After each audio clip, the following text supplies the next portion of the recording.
나무를 해야겠다. 오, 이 나무는 좋아 보이는데? 으차, 으차, 이를 어째? 도끼를 빠뜨렸잖아. 아이, 큰일이네. 이 쭉 뻗은 나무가 네가 베려던 나무냐? 아닙니다. 그럼 이 굽고 굽은 나무가 네가 베려던 나무냐? 그렇습니다. 바로 그 구부러진 나무가 제가 베려던 나무입니다. 저 근데 신령님, 원래 나무가 아니라 도끼를 주셔야 하지 않습니까? 아, 참 도끼. 그렇지. 내가 요새 정신이 없어서. 그건 그렇고, 참 성격도 이상하지. 왜 쭉 뻗은 나무가 아니라 굽은 나무를 배려하느냐? 그건 오늘 이야기가 바로 조선 중기 문신 장유가 지은 공목설, 즉 굽은 나무에 대한 이야기이기 때문이옵니다. 그래, 그럼 오늘 네 이야기를 들어보고 재미있으면 도끼도 돌려주지.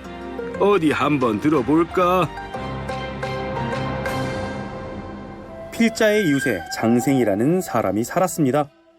장생이 집을 짓기 위해 나무를 하러 산에 갔는데 숲속의 나무가 모두 꼬부라지고 뒤틀려서 쓰기에 적당한 것이 없었죠.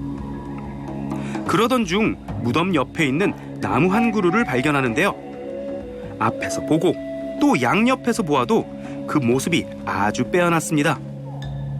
쓸만한 제목이라 여겨 도끼를 들고 나무 뒤로 가보았더니 이게 웬일입니까? 앞에서 볼 때는 멀쩡했던 나무가 몹시 굽고 휘어져 있는 것이었습니다. 이에 장생은 도끼를 버리고 단식하며 이야기합니다.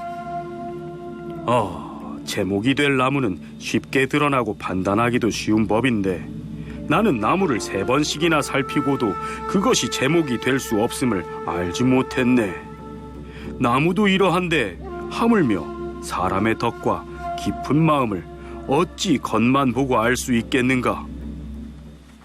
말이 그럴듯하고 선량해 보이는 얼굴에 작은 행동까지도 신중한 사람을 군자라 여기지 않을 수 없지.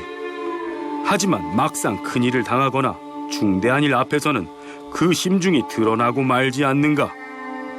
나라가 패망하는 이유도 따지고 보면 늘 이런 사람 때문이라 할 수 있어.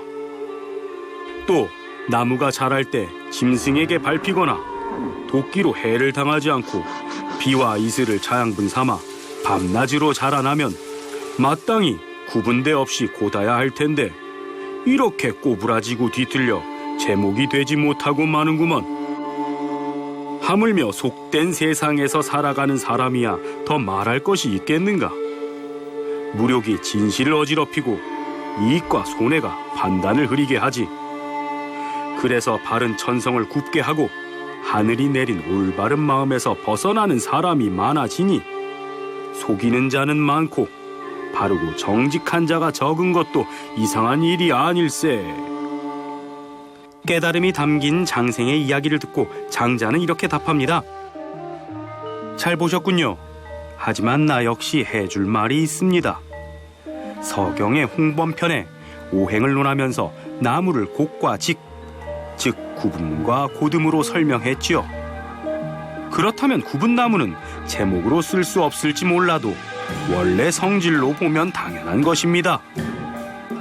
사람의 경우에는 태어나서 곧고 바르지만 그 고듬을 잃고 살아가는데도 요행으로 죽음을 면하지요. 그러므로 정직하게 살지 않는 사람이 죽음을 면하는 것도 역시 요행이라고 해야 할 것입니다. 그러나 내가 세상을 보건대 굽은 나무는 비록 서툰 몫이라 하더라도 가져다 쓰지 않는데 굽은 사람, 즉 바르지 못한 사람은 잘 다스려지는 세상에서도 아직까지 버림받지 않더군요. 큰 집을 한번 보십시오. 마룻대와 기둥, 석가래는 물론이고 구름이나 물결처럼 꾸민 것에서도 굽은 제목은 본 적이 없을 것입니다. 반면 조정을 살펴보십시오. 바르지 못한 자가 최고의 벼슬을 얻고 대부와 선비가 되고 고관이 되어 조정을 거니는 자들에게서 바른 도를 가진 자는 아직 보지 못했습니다. 이처럼 굽은 나무는 늘 불행하지만 바르지 않은 사람은 늘 행운을 잡는다는 것을 알 수 있습니다. 옛말에 복기가 현 같은 자는 길에서 죽고 굽기가 갈고리 같은 자는 공후에 봉해진다고 했습니다. 이 말 역시 굽은 사람, 즉 바르지 못한 사람이 굽은 나무보다 더 대접받는다는 것을 입증해 주는 것이지요.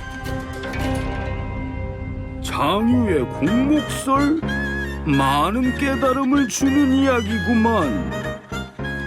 맞습니다, 신령님. 두 사람의 대화 형식으로 굽은 나무를 통해 굽은 사람의 이야기를 하고 있는데요. 나무꾼인 제가 봐도 유추의 방식이라는 것을 알 수 있었습니다. 똑똑한 나무꾼이로고. 두 사람의 대화를 통해 생각의 단계적인 발전 과정을 보여주고 있는 거구만. 이야기에 드러난 필자의 관점도 아주 인상 깊더군. 네, 장생은 주변 환경으로 인해 착한 본성을 잃어버린 사람들의 모습을 비판하고, 필자는 굽은 나무처럼 올바르지 못한 사람이 등용되는 현실에 대해서 비판하고 있죠. 대단하구먼. 재미있는 이야기에 교훈도 훌륭히 정리해 주었으니 내 모든 나무와 도끼까지 다 주겠네. 다음에 또 만나세.